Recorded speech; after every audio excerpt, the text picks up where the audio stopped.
আফরান। আসসালামু আলাইকুম। আমি তোমাকে কিছু ইসলামিক প্রশ্ন করব। ইয়াস, করতে পারেন। নামাজের মধ্যে কোন সূরা পাঠ না করলে নামাজ হবে না? সূরা ফাতিহা। জাহান্নামের দারোগার নাম কি? মালিক। জাহান্নামের আগুনের রং কি? কালো। কোন নবীর পিতা ছিল না? হযরত ঈসা আলাইহিস সালাম। কোন নবীর পিতা ও মাতা ছিল না?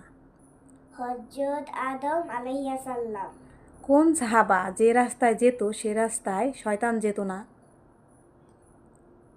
হযরত ওমর রাদিয়াল্লাহু।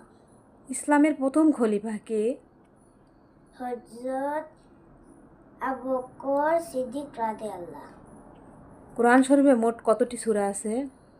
114টি। কোন নবীর পায়ের আঘাতে ঝমঝম কূপের সৃষ্টি হয়েছিল?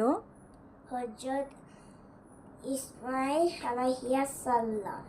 নামাজ না পড়লে কোন গুনাহ হয়? কবিরা গুনাহ। মাশাআল্লাহ।